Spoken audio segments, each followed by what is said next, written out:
Hey everyone, I wanted to make a video because recently things kind of blew up and read something that said everyone's going to know all about you and what a terrible parent you were. So I wanted to nip it in the bud and talk about just an overview. And, a lot of it has to do with undiagnosed sexual trauma and what leads up and what causes you sometimes to not make good decisions, even as a parent. So, I was sexually assaulted in the military. I did not tell. I did not report. There was no testing done, etc. And so after that, I went on and I got pregnant. I ended up getting married and I had another daughter. So I had two daughters and married a man because I had undiagnosed sexual trauma. I was broken on the inside, and it, I didn't get therapy. And not only did I not report, I didn't go get help.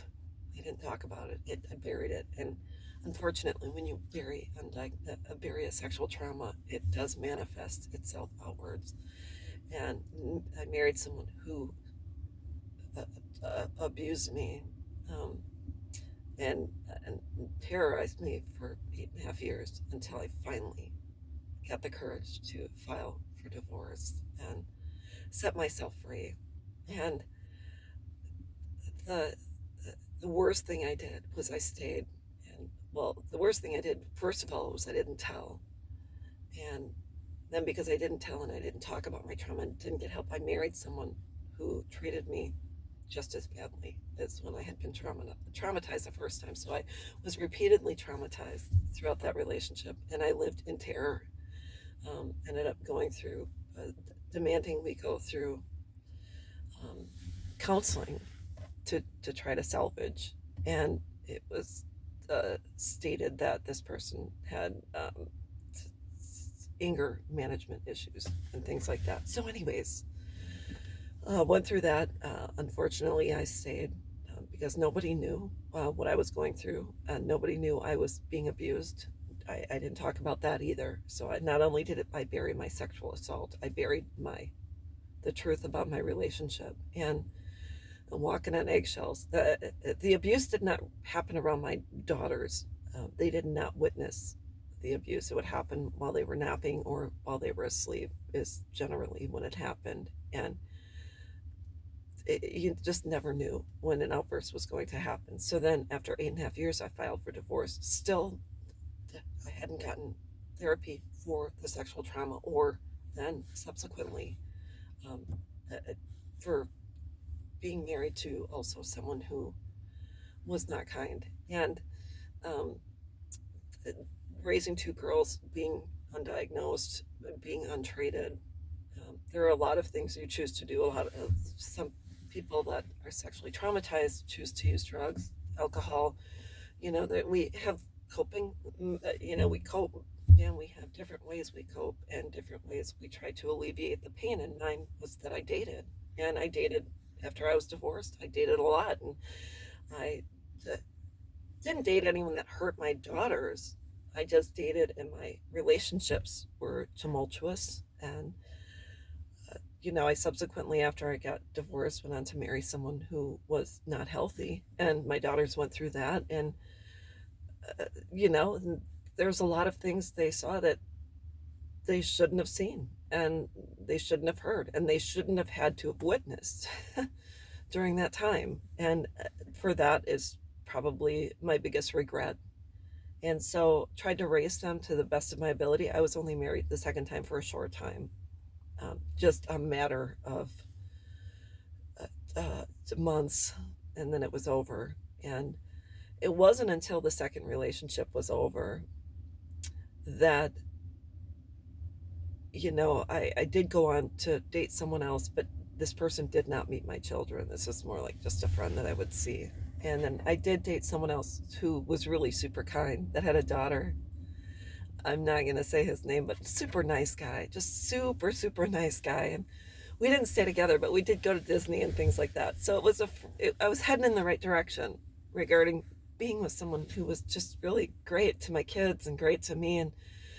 And then it wasn't until my daughters were in high school that I finally started to get therapy and started to dive into, um, uh, uh, uh, I started to dig deeper, and I started to scratch the surface, you know, started to say, well, I'm not choosing well. I'm not, something's going on. And so I was drawn to men who were abusive, emotionally unavailable. Um, it, it, and so I started to do it, and I was just basically covering, scratching the surface with the guy I was seeing, my friend that I would go and see. We were together 6 years, just as friends. So a lot of times, we don't talk about traumas and what happens as a result of the trauma not being diagnosed, not being talked about, being stuffed. I'll deal with it later. We kind of get busy and we try to numb in various ways. I tried to numb in various ways. And, a lot of times I'll watch the shows where there's an addiction, intervention, etc. And a lot of times I'll talk about an undiagnosed and untreated and untalked about sexual trauma, or they were sexually traumatized as a child, and someone said, "Well, that didn't happen," or they weren't believed. So, uh, someone said, "Oh, I'm going to talk about what a shitty parent you were." I just laid it on the table. I wasn't perfect, and I did my best despite my traumas. And, despite all of that, I raised my daughters primarily on my own after my divorce, and we had good times. I gave them a home, and I made sure their needs were met, and I tried to the best of my own broken ability to meet their needs as a mom. And I told them I loved them, and I gave them hugs and kisses, and spent, I did my best, and I was not perfect. As of today, there is no relationship, and that is their choice. I I I I accept it, and I all I can hope for is that I hope you heal from whatever you went through while in my home.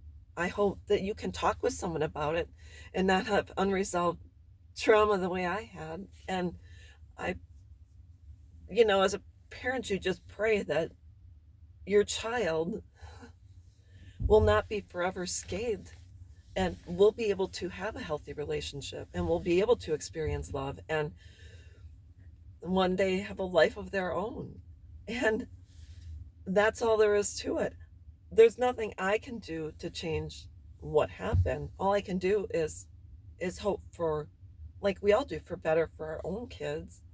And then after our kids leave, I wish I would have done it different. So, that's, I mean, I'm sure someone else can come on this under my video and say, you also did X, Y, and Z, and fill in the blanks. I'm kind of glossing it over, talking about 18 years of parenting in a matter of 10 minutes. So all I can say is because I've gone through inpatient, in-depth treatment and therapy, I today have peace in my life, and I have a life outside of whatever I ever believed I could have.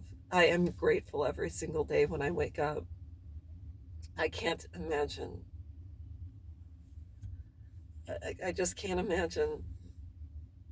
Had I, the truth is, had I not done the work, I wouldn't be here today. I would still be making choices to numb or to bury the pain or anything like that. So, anyways, that's what I wanted to talk about. If you are, if you are, have been a victim of assault, whether you're as a child, a teen, an adult, I'm begging you, please talk about it. please report, please get therapy, dig deep, because if you opt to forego, it, it will manifest itself in your home, in your relationships, with you as a parent. That's all I've got to say about it. I hope to God my videos help someone. I am not perfect. I'm sure my kids could make a video and talk about what a shitty parent I was. I'm sure they could do that. And, it's just the way it is. And they have that right. I mean, if they want to make a video and say, hey, my mom's name is Karen and she did the XYZ, and I'm sure they would say things that would make you fall off your seat. I don't know. If they state that I did certain things, if they're valid and true, I'll admit it. I'm not ashamed. I'm just not. So that's all I have to say. I hope and pray that my children have peace in their lives and have love and and are happy. And that's all we want as parents. And if we talk someday and they have questions, I'd be open to it. And if they want me to apologize, I'm open to it. I'm sorry, that I apologize. I wish it could have been different. And I wish I could have gotten help sooner. And I wish I could have made different choices. And that you would have. But, I enjoyed your childhood and I enjoyed raising you. That's just the way it is. I love you. And I hope you have a great life. And I hope one day you meet my husband. So that's it.